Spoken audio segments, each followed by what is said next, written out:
ဟုတ်ကဲ့အားလုံးပဲမင်္ဂလာပါ AZ Technology မှာပြန်လည်ကြိုဆိုလိုက်ပါတယ်ကျွန်တော်ဒီနေ့မျှဝေပေးခြင်းတဲ့အကြောင်းအရာလေးကတော့ Adobe Acrobat Pro မှာ PDF file တွေကိုစာမျက်နှာနံပါတ်တွေဘယ်လိုတက်ရမလဲဆိုတဲ့နည်းလမ်းလေးကိုကျွန်တော်ဒီနေ့မျှဝေပေးသွားမှာဖြစ်ပါတယ် Okay အဲ့တော့ကျွန်တော်ပထမဆုံးစာမျက်နှာနံပါတ်တွေမှာတက်ထားတဲ့ PDF file လေးတစ်ဖိုင်ကိုကျွန်တော်တို့ဖွင့်လိုက်မယ်ပေါ့နော် Okay အဲ့တော့ file နဲ့ကိုဝင်လိုက်ပါမယ် menu bar တွေက file နဲ့ဝင်လိုက်မယ်ပြီးတော့ရင်ကျွန်တော်တို့ open ကိုနှိပ်လိုက်ပါမယ်ဒီမှာ open ဆိုတာရှိတယ်ပြီးတော့ရင်ကျွန်တော်တို့ဒီမှာ PDF file လေးတစ်ခုဖွင့်လိုက်မယ်ပေါ့နော်စာမျက်နှာနံပါတ်မတက်ထားတဲ့ PDF file လေးတစ်ခုပေါ့နော် Okay အဲ့ဒါကျွန်တော်ဒီ file လေးကိုဖွင့်လိုက်မယ်ပြီးရင်ကျွန်တော်တို့ open အောင်ဆိုတာကိုကျွန်တော်နှိပ်လိုက်မယ် Okay ကျွန်တော်ဒီ file လေးကိုကြည့်လိုက်မယ် Okay ဒီမှာဆိုရင်ကျွန်တော်တို့စာမျက်နှာနံပါတ်တွေမတက်ထားဘူးပေါ့နော် Okay စာမျက်နှာနံပါတ်မတက်ထားတဲ့ကျွန်တော်တို့ file လေးကိုကျွန်တော်တို့စာမျက်နှာနံပါတ်တွေတက်ကြည့်မယ်ပေါ့နော်ကျွန်တော်ဒီ Adobe Acrobat Pro ထဲမှာပေါ့နော် Okay အဲ့ဒါကျွန်တော်တို့ဒီမှာ organization page ဆိုတာကျွန်တော်ရှိရပါတော့ဒီနားမှာsorry ကျွန်တော် organize page ပေါ့နော် organize page ဆိုတာရှိတယ်အဲ့ဒါကိုကျွန်တော်တစ်ချက်ဝင်လိုက်မယ်ပြီးတော့ရင်ကျွန်တော်တို့ဒီမှာဒီဘက်တောက်မှာ more ဆိုတာရှိရပါတော့အဲ့ဒါကိုကျွန်တော်တစ်ချက်ဝင်လိုက်မယ်ပြီးတော့ရင်ကျွန်တော်တို့ page number ဆိုတာရှိရ page number တွေကမှာ app ဆိုတာရှိရပါတော့အဲ့ app ဆိုတာကိုဝင်လိုက်ပါမယ်ဘုံမို့ရင်ကျွန်တော်ဒါလေးကို select ပေးလိုက်မယ်ဒီ file လေးကိုကျွန်တော် select ပေးလိုက်မယ်ပေါ့နော်ကျွန်တော်ထည့်ထားတဲ့ PDF file လေးပေါ့နော် Okay လက်ပြီးွားရင် Okay ဆိုအောင်နှိပ်လိုက်ပါမယ် Okay နှိပ်ပြီးွားရင်ကျွန်တော်ဒါမျိုးလေးပေါ်လာမှာပေါ့နော်ဒါဆိုရင်ဒါလေးကကျွန်တော်တို့စာမျက်နှာရဲ့အပေါ်ဘက်ပိုင်းပေါ့နော်အပေါ်ဘက်ပိုင်းပေါ့နော်ဒါဆိုရင်ကျွန်တော်တို့စာမျက်နှာရဲ့အောက်ဘက်ပိုင်းပေါ့နော် Okay ဒါဆိုရင်စာမျက်နှာရဲ့အပေါ်ဘက်ပိုင်းရဲ့ကျွန်တော်တို့ဘယ်ဘက်မှာတက်မှာပေါ့နော်ဒါဆိုရင်စာမျက်နှာရဲ့အပေါ်ဘက်ပိုင်းရဲ့အလယ်မှာတက်မှာပေါ့နော်ဒါဆိုရင်အပေါ်ဘက်ပိုင်းရဲ့ညာဘက်ပေါ့နော်ဒါဆိုရင်အောက်ဘက်ပိုင်းရဲ့ညာဘက်ပေါ့နော်ဒါမျိုးလေးကျွန်တော်တို့ကိုတက်ချင်တဲ့နေရာမှာကျွန်တော်တို့တက်လို့ရတယ်ပေါ့နော် Okay ပထမဦးဆုံးကျွန်တော်တို့ဒီအပေါ်ပိုင်းကိုကျွန်တော်တို့ကြည့်လိုက်မယ်ဒီမှာဆိုရင်ကျွန်တော်တို့စာမျက်နှာနံပါတ်တက်မယ် font ရဲ့ကျွန်တော်တို့ font ကိုကျွန်တော်ရွေးလို့ရတယ်ပေါ့နော်ဒီမှာဆိုရင် area ပေါ့နော်ကျွန်တော်ကိုကြိုက်တဲ့ font လေးဒီမှာရွေးလို့ရတယ်ပေါ့နော်ဘယ် font နဲ့တက်မှာလဲပေါ့နော် Okay ဒီမှာဆိုရင်ကျွန်တော် font size တွေရွေးလို့ရမယ်ဒီမှာ font size ကိုကျွန်တော်အနည်းဆုံး17လောက်ကျွန်တော်ထားကြည့်လိုက်မယ် Okay နော်ဒီမှာဆိုရင်ကျွန်တော်ဒီမှာဆိုရင် margin ပေါ့နော် margin ဒီမှာဆိုရင် 0.5 စီကျွန်တော်တို့ထားထားတယ်ပေါ့နော်အပေါ်ဘက်ကို 0.5 ခြားထားတယ်အောက်ဘက်ကိုကျွန်တော်တို့ 0.5 ခြားထားတယ်ပေါ့နော်ဒီမှာဆိုရင်ဘယ်ဘက်ကိုကျွန်တော်တို့တစ်လက်မခြားထားတယ်ညာဘက်ကိုတစ်လက်မခြားထားတယ်ပေါ့နော်ဒါတော့ကိုကြိုက်တယ်လို့ချိန်ကြီးလို့ရတယ်ပေါ့နော် Okay ဒါတော့ကျွန်တော် sign နဲ့တချို့ sign နဲ့ကတ်နေရဆိုရင်ကျွန်တော်တို့ဒီ margin လေးကိုချိန် margin လေးကိုကျွန်တော်ညှိပြီးတော့ပြန်ပြီးတော့ margin လေးကိုချိန်လို့ရတယ်ပေါ့နော်ကျွန်တော်စာနဲ့မကတ်အောင်လို့ကျွန်တော်တို့ margin လေးပြန်ပြီးတော့ချိန်လို့ရတယ်ပေါ့နော်ဒါတော့ကျွန်တော်နောက်ပိုင်းမှာကျွန်တော်တို့ချိန်ကြည့်မယ် Okay အဲ့တော့ကျွန်တော်တို့ဒီမှာစာမျက်နှာနံပါတ်ကိုကျွန်တော်ဘယ်နားမှာတက်မလဲပေါ့နော်စာမျက်နှာရဲ့ဘယ်နားမှာတက်မလဲပေါ့နော်စာမျက်နှာအပေါ်ပိုင်းရဲ့ကျွန်တော်ညာဘက်လေးမှာကျွန်တော်တက်ကြည့်မှာပေါ့နော်အဲ့တော့ကျွန်တော်ဒီညာလေးမှာကာစာထောက်လိုက်ပါမယ် Okay နော်ကာစာထောက်ပြီးရင်ကျွန်တော်တို့ဒီမှာ insert page number ဆိုတာရှိရပါတော့အဲ့လေးကိုကျွန်တော်တစ်ချက်ဝင်လိုက်မယ် Okay ပြီးတော့ရင်ကျွန်တော်တို့ဒီမှာဒီနေရာမှာကျွန်တော်တို့က6ဒီနေရာမှာအနည်းဆုံးကျွန်တော်တို့က6ဆိုတာကျွန်တော်ရှေ့ကနေ0ဘယ်နှလုံးခံမလဲပေါ့နော် Okay နော်ဒီမှာဆို6လုံးပေါ့06လုံး6ဆိုရင်ကျွန်တော်06လုံးခံမှာပေါ့နော်ကျွန်တော်က0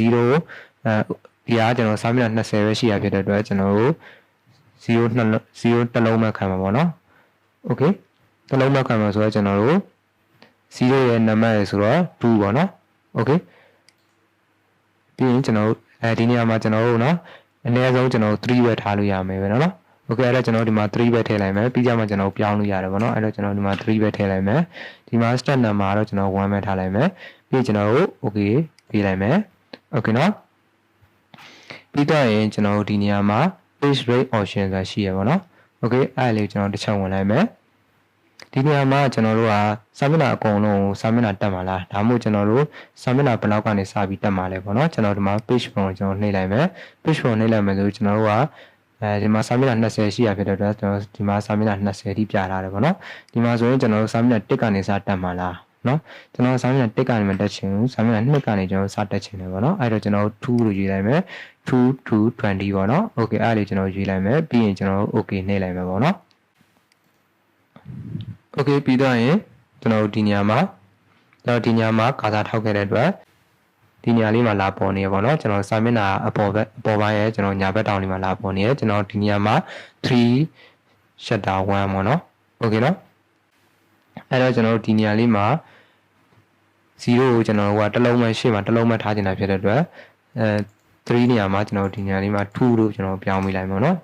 ်စနကျွန်တော်ကအနည်းဆုံး3ပဲထားလို့ရတယ်လို့ပြောရနော်ဒီမှာကိုယ့်အောင်ကိုကျွန်တော်တို့2လို့ပြင်လို့ရတယ်ပေါ့နော်အဲ့တော့ကျွန်တော်ဒီမှာ2လို့ထားလိုက်မယ်โอเคနော်ပြီးတော့ရင်ကျွန်တော်တို့ okay ပေးကြည့်လိုက်မယ်ပေါ့နော် okay အဲ့ဒါကျွန်တော်တို့ okay ထပ်ပေးလိုက်မယ်ပြီးရင်ကျွန်တော်တို့အဲ့လေးကိုကလင်းနဲ့ချက်နှိပ်ကြည့်လိုက်မယ်โอเคကျွန်တော်စာမျက်နှာတက်မှာဘာမှမပါဘူးစာမျက်နှာနှစ်ကနေစပြီးတော့စာမျက်နှာတက်သွားတာကိုကျွန်တော်တို့တွေ့ရမယ်ပေါ့နော်ဒီမှာဆိုရင်01โอเคဒီမှာ02ဒီ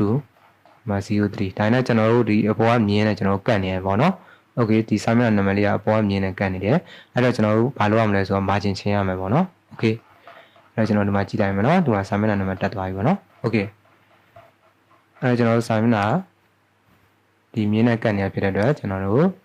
margin ပြန်ချင်းရမယ်ပေါ့နော်အဲ့တော့ကျွန်တော် organize page ကိုကျွန်တော်ပြန်ဝင်လိုက်မယ်ပြီးတော့ရင်မိုးလည်းပြန်ဝင်မယ်ဒီမှာဆိုရင်ကျွန်တော်တို့ဟာရိုးပြန်ဖြတ်ချင်တယ်ဆိုရင် remove ပေါ့နော်ကျွန်တော် page number နဲ့ဝင်ပြီးတော့ကျွန်တော် remove ဆိုတော့ကျွန်တော်နှိပ်လိုက်မယ် okay အဲ့ဒါကျွန်တော်စာမျက်နှာနံပါတ်တွေပြန်ပြီးတော့ပြတ်သွားပြီပေါ့နော်ကျွန်တော်ပြန်ကြည့်လိုက်မယ် okay စာမျက်နှာနံပါတ်တွေမရှိတော့ဘူးပေါ့နော် okay အဲ့တော့ဒီထဲပြန်ဝင်လိုက်မယ်ပြီးရင်မိုးလည်းဝင်မယ် page number လည်းဝင်မယ်ကျွန်တော် app ထဲကိုပြန်ဝင်မယ်ပေါ့နော်ပြီးရင်ဒါလေးကို select ပေးမယ်okay နှိပ်မယ် okay ဒီညမှာဒီညမှာကျွန်တော်ပြန်ပြောင်းသွားပြီပေါ့နော်အဲ့တော့ကျွန်တော်ဒီညမှာစာမျက်နှာ site ကို sorry စလုံး site ကိုကျွန်တော်17ထားလိုက်မယ် okay နော်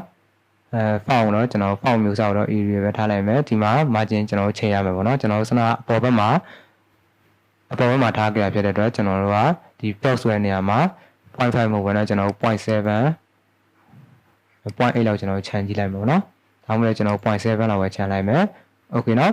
0.7 လောက်ခြံမယ်ဒါတော့ကျွန်တော်အောက်ဘက်မှာထားမယ်ဆိုတော့အောက်ဘက်ကိုကျွန်တော်တို့ချိန်ရမှာပေါ့နော်ကျွန်တော်အပေါ်ဘက်မှာထားချင်တာဖြစ်တဲ့အတွက်အပေါ်ဘက်က margin ကိုကျွန်တော်ချိန်ပေးရမှာပေါ့နော်ကျွန်တော်အဲ့ဒါဆိုရင်0.7 ထားလိုက်မယ်ပြီးတော့ရင်ဒီညာမှာကျွန်တော်ထားမယ်ပေါ့နော်အဲ့တော့ကျွန်တော်ဒီညာလေးမှာကာလာထောက်မယ်ပြီးတော့ရင် insert page number ကိုကျွန်တော်ဝင်မယ်ဒီမှာကျွန်တော်တို့3ပဲထားလိုက်မယ်ဒီမှာ1ပဲပေါ့နော်ပြီး okay ပေးလိုက်မယ် okay နော် okay ဒီညာမှာကျွန်တော်တို့က2လို့ပြန်ပြင်လိုက်မယ် okay နော်ပြီးတော့ရင် page rate မှာကျွန်တော်တို့ဒီမှာစာမျက်နှာနှစ်ကနေစတက်မယ်ပေါ့နော် okay ပြီးရင်ကျွန်တော်တို့ okay ပေးကြည့်လိုက်မယ် okay နော်ပြီးတော့ရင် okay ပြန်နှိပ်လိုက်မယ်ပေါ့နော် okay ပြီးရင် okay အဲ့တော့ကျွန်တော်ပြန်ကြည့်လိုက်မယ်နှစ်ချက်နှိပ်ပြီးတော့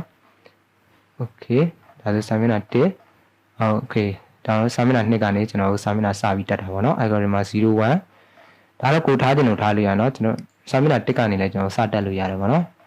okay တချို့ကြလည်းကျွန်တော်စာမျက်နှာ2ကနေစာမျက်နှာကြီးစတက်တာကိုမြင်ဦးမယ်ထင်တယ်နော် okay အဲ့တော့ကျွန်တော်ဒီမှာ01 02ကျွန်တော်တို့အပေါ်ကမြင်နေနဲ့လွတ်သွားပြီပေါ့နော် okay 03နော်ကျွန်တော်ဒီညာဘက်မှာမတက်ချင်ဘူးကျွန်တော်အလင်းမှာတက်ချင်တယ်ဆိုလည်းရတယ်ပေါ့နော် okay ဒါတော့ကျွန်တော်စနပြင်တဲ့နေရာမှာပြင်လိုက်ပေါ့နော်ဒီမှာဆိုလည်းကျွန်တော်တို့ဘယ်ဘက်မှာလည်းကျွန်တော်တို့တက်လို့ရတယ်ပေါ့နော်ညာဘက်မှာလည်းတက်လို့ရတယ်လို့ကျွန်တော်တို့အလင်းမှာလည်းတက်လို့ရတယ်လို့ကျွန်တော်တို့ညာဘက်မှာလည်းတက်လို့ရတယ်ပေါ့နော်ကျွန်တော်ညာဘက်မှာတက်ထားတယ်ပေါ့နော်ဒါမှမဟုတ်လည်းကျွန်တော်အောက်ဘက်မှာတက်ချင်တယ်ဆိုလည်းရတယ်ပေါ့နော် okay ဒီအောက်ဘက်မှာလည်းကျွန်တော်တို့တက်လို့ရတယ်ပေါ့နော်ဒါတော့ကိုယ်စိတ်ကြိုက်တက်လို့ရတယ်ပေါ့နော် okay ကျွန်တော်တို့ကနောက်တစ်ခုပြောချင်တာကျွန်တော်တို့ဒီပုံစံမတက်ချင်ဘူးကျွန်တော်တို့တချို့တက်တာမြင်ရတယ်နော် page 1ဒါမှမဟုတ်လည်းကျွန်တော်တို့0အရှိကနေ0မခံချင်ဘူး1ပဲထားခြင်းနဲ့1 2 3 4ပေါ့နော်ဒါမျိုးတက်ချင်လည်းရတယ်ကျွန်တော် page 1 page 2တက်ချင်လည်းရတယ်တချို့ကလည်းကျွန်တော်တို့ဒီမှာစာမျက်နှာ20ရှိရဖြစ်တဲ့အတွက်1 or 20 2 or 20ဒါမျိုးလေးကျွန်တော်တို့တက်ချင်တယ်ပေါ့နော်အဲ့လိုမျိုးဆိုလည်းရတယ်ပေါ့နော် okay အဲ့လိုမျိုးဆိုကျွန်တော်တို့ဘယ်လိုလုပ်မလဲပေါ့နော်ကျွန်တော်တို့ဒီထဲပြန်ဝင်လိုက်မယ်ပေါ့နော် organize page တွေကိုကျွန်တော်ပြန်ဝင်လိုက်မယ်ပြီးရင်ကျွန်တော်ဒါလေးကို remove ပြန်ပေးလိုက်မယ် okay ဒါကိုကျွန်တော်ပြန်ဖြတ်လိုက်မယ်ပြီးရင်ကျွန်တော်တို့ page number တွေက add ထဲကိုကျွန်တော်ပြန်ဝင်လိုက်မယ်ပြီးရင်ဒါလေး select ပေးမယ် okay ပေးမယ် okay နော်ဒီမှာဆိုရင်ကျွန်တော်စလုံး site ကို17ပဲကျွန်တော်ပြန်ထားလိုက်မယ်ဒီတခါကျွန်တော်တို့အောက်ဘက်မှာတက်ကြည့်မယ်ပေါ့နော်အောက်ဘက်မှာဆိုရင်ကျွန်တော်တို့ 0.7 လောက်ကျွန်တော်ခြံလိုက်မယ်ပေါ့နော်ဒီမြင်းနဲ့လွတ်အောင်လို့ပေါ့နော် okay ဒါတော့ကျွန်တော်တို့ကိုရိုက်ထားတဲ့စာပုံမူတည်ပြီးတော့ကျွန်တော်တို့ margin လေးကိုချိန်ပေးရမှာပေါ့နော် okay အဲ့တော့ကျွန်တော်တို့ဒီအခုကကျွန်တော်အောက်ဘက်မှာတက်ချင်တာဖြစ်တဲ့အတွက် bottom မှာကျွန်တော်တို့ 0.7 ခြံလိုက်မယ်နော်ပြီးတော့ရင်ကျွန်တော်တို့ဒီနေရာလေးကိုကျွန်တော်အရင်ပြင်ပေးရမယ်ပေါ့နော်ကျွန်တော်ဒီမှာ page number and text format ပေါ့နော် okay Okay ဒီနေရာကိုဝင်လိုက်မယ်ဆိုရင်ကျွန်တော်တို့က date format month and date ပေါ့နော်ကျွန်တော်ဒါပဲကျွန်တော်ရွေးထားလိုက်မယ်ကျွန်တော်အဓိက page number တက်ချင်တာဖြစ်လို့ပေါ့နော်အဲ့တော့ကျွန်တော် page number ကိုကျွန်တော်တို့page number format ကိုအဓိကပြင်ပေးရမှာပေါ့နော်ကျွန်တော်ဒီမှာဆိုရင် page number လို့ပြနေရကျွန်တော်ဒီညာကိုချက်ကြည့်လိုက်မယ်ဒီမှာဆိုရင်ကျွန်တော်1 or n ဆိုတာကျွန်တော်တို့1 or ဥပမာကျွန်တော်စာမျက်နှာ20ရှိရကို20ရှိရဆိုရင်1 or 20စာမျက်နှာ100ရှိရဆိုရင်1 or 100ပေါ့နော် okay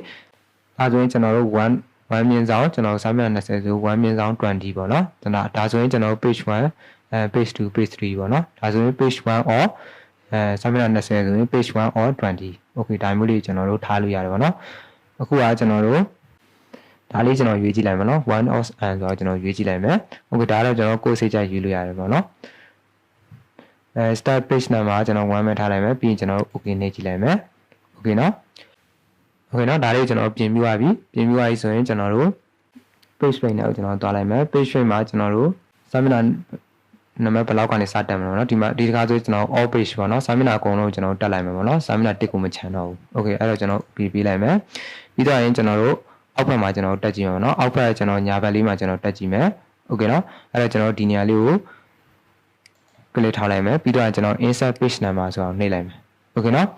နှိပ်လိုက်မယ်ဆိုကျွန်တော်ဒီမှာ1 or n ဆိုတာပေါ်လာပြီเนาะ okay เนาะ okay ပြီးတော့ရင်ကျွန်တော်တို့ okay ပေးကြည့်လိုက်မယ် okay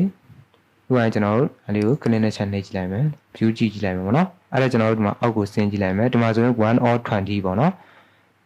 ဒီမှာကျွန်တော်တို့စာမျက်နှာ20ရှိရဖြစ်တဲ့အတွက်1 or 20လို့ပေါ်နေတာပေါ့နော်ပြီးရင်ကျွန်တော်တို့စာမျက်နှာ2ဆိုရင်ကျွန်တော်တို့2 or 20စာမျက်နှာ3ဆိုရင်3 or 20เนาะ4 or 20 okay เนาะဒါမျိုးလေးကျွန်တော်တို့တက်လို့ရတယ်ပေါ့နော် okay ဒီလောက်ဆိုရင်ကျွန်တော်တို့Adobe Acrobat Pro မှာ PDF file တွေကိုစာမျက်နှာနံပါတ်ဘယ်လိုတက်မလဲဆိုတာကိုနားလည်လောက်ပြီလို့ထင်ပါတယ်เนาะကျွန်တော်အောက်ကိုဆင်းကြည့်လိုက်မယ် okay ဒီမှာ20 or 20ပေါ့เนาะ okay ဒါမျိုးလေးကျွန်တော်တို့တက်လို့ရတယ်ပေါ့เนาะ okay okay ကျွန်တော်ဒီနေ့ပြောပြသွားတဲ့အကြောင်းအရာလေးကိုနားလည်လောက်မယ်လို့ထင်ပါတယ်เนาะဒီနေ့သင်ခန်းစာလေးနဲ့ပတ်သက်ပြီးနားမလည်ရှင်းကျွန်တော်ရဲ့ comment box မှာမေးသွားလို့ရပါတယ် okay ဒီနေ့သင်ခန်းစာလေးကအားလုံးအတွက်အကျိုးရှိလိမ့်မယ်လို့မျှော်လင့်ပါတယ်เนาะဟုတ်ကဲ့ပါဒီနေ့တဲ့သင်ခန်းစာလေးကတော့ဒီလောက်ပါပဲเนาะနောက်တဲ့သင်ခန်းစာတွေမှာကျွန်တော်တို့ပြန်တွေ့ကြပါမယ်ကျွန်တော်ရဲ့သင်ခန်းစာလေးတွေကိုအသစ်တင်နိုင်သိချင်တယ်ဆိုရင်တော့ကျွန်တော်တို့ရဲ့ YouTube channel လေးကိုလည်း subscribe လုပ်ထားကြပါเนาะဒါမှသာကျွန်တော်သင်ခန်းစာအသစ်တင်နိုင်သိရှိနိုင်မှာဖြစ်ပါတယ် okay အားလုံးပဲအဆင်ပြေကြပါစေခင်ဗျာ